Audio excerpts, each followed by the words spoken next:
নমস্কার বন্ধুরা। আজকের এই খবরটা শুধু একটা সংবাদ নয়, এটা হাজার হাজার চুক্তিভিত্তিক কর্মীদের ভবিষ্যতের সঙ্গে জড়িত একটি বড় বার্তা। সংবাদপত্রে প্রকাশিত হয়েছে জাতীয় স্বাস্থ্য মিশন চুক্তিভিত্তিক ৩৬,০০০ কর্মীর জন্য অভাবনীয় বীমা সুরক্ষা বা বীমার সুবিধা ঘোষণা করা হয়েছে। দুর্ঘটনায় মৃত্যু হলে ৩৫ লক্ষ টাকা পর্যন্ত সহায়তা এবং সাথে সন্তানদের পড়াশোনার জন্য আলাদা আর্থিক সহায়তা। কিন্তু এবার প্রশ্ন হলো, এটা কি শুধুমাত্র এনএইচএম কর্মীদের জন্য, নাকি ভবিষ্যতে অন্যান্য চুক্তিভিত্তিক কর্মীরাও এই ধরনের সুরক্ষা পাবেন? আজকের এই ভিডিওতে আমরা জানব এই বীমার সুবিধা ঠিক কি, কারাই বা এটা পাবেন, চুক্তিভিত্তিক কর্মীদের জন্য এত গুরুত্ব কেন, এবং পশ্চিমবঙ্গের অন্যান্য চুক্তিভিত্তিক কর্মীদের ক্ষেত্রেও কি এমন কিছু আসতে পারে। দেখুন, দীর্ঘদিন ধরে চুক্তিভিত্তিক কর্মীদের চাকরির নিশ্চয়তা এবং সামাজিক সুরক্ষা এবং বীমা সুবিধার জন্য অনিশ্চয়তার মধ্যে ছিলেন। এই ঘোষণা কি সত্যি পরিস্থিতির পরিবর্তনের সূচনা? সবকিছু বিস্তারিত আলোচনা করব আজকের এই ভিডিওতে। ভিডিওটি শেষ অবধি দেখুন, কারণ বিষয়টি অত্যন্ত গুরুত্বপূর্ণ। স্বাস্থ্য দপ্তরের অধীনস্থ জাতীয় স্বাস্থ্য মিশন এনএইচএম চুক্তিভিত্তিক কর্মীরা এবার পাবেন ৫ লক্ষ টাকার জীবন বীমা ও ৩৫ লক্ষ টাকার দুর্ঘটনা বীমার সুবিধা। সন্তানদের পড়াশোনার জন্য মিলবে ৮ লক্ষ টাকা।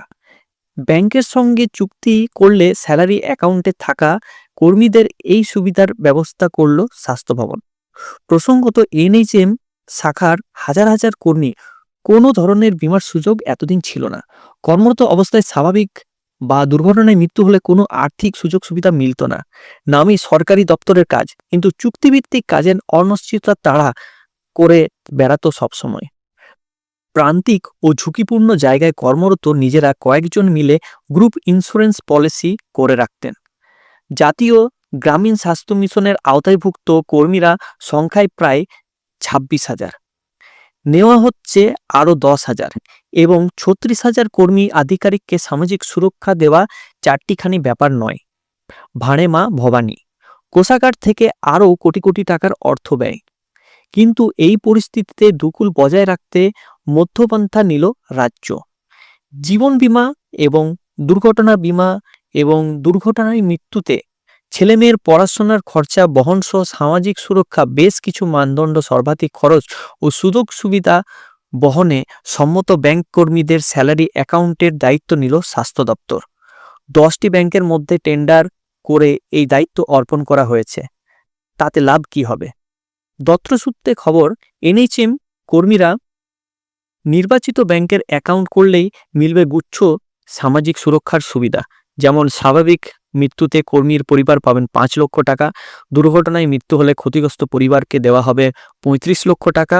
শুধু তাই নয়, মৃতের এক বা একাধিক পুত্র সন্তান থাকলে ৪ লক্ষ টাকা, এক পুত্র এক কন্যা সন্তান থাকলে ৮ লক্ষ টাকা এবং ২ কন্যা সন্তানের ক্ষেত্রে ৮ লক্ষ টাকা পড়াশোনা বাবদ খরচা দেওয়া হবে। দুর্ঘটনায় স্থায়ী অঙ্গকারী হলেও এককালে ৩৫ লক্ষ টাকা এবং আগের মতোই ছেলেমেয়েদের পড়াশোনার খরচ মিলবে। আংশিকভাবে অঙ্গহানি বলে মোট বরাদ্দ অর্থের 75% বিমার অর্থ মিলবে।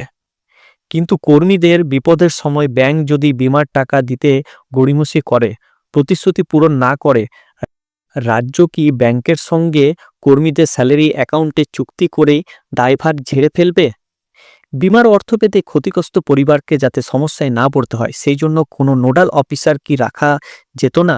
দপ্তরে এক পদস্থ কর্তা বলেন, চুক্তিপত্রে স্পষ্ট লেখা আছে, কর্মীদের পরিবারের বীমা পাওয়ার ক্ষেত্রে ব্যাংকের কাজকর্ম আমরা রিভিউ করব। প্রতিশ্রুতি পালন না করলেই চুক্তি বাতিল করে দেব। আশা করছি এই ভিডিওটা আমাদের ভালো লেগেছে। যদি ভালো লেগে থাকে অবশ্যই চ্যানেলটিকে লাইক, কমেন্ট এবং সাবস্ক্রাইব করবেন, এবং পাশে যে বেল আইকন রয়েছে সেটাকে ক্লিক করবেন নিয়মিত সবার প্রথম সঠিক আপডেট পাওয়ার জন্য। সো থ্যাংক ইউ, ধন্যবাদ এই ভিডিওটা শেষ অবধি দেখার জন্য।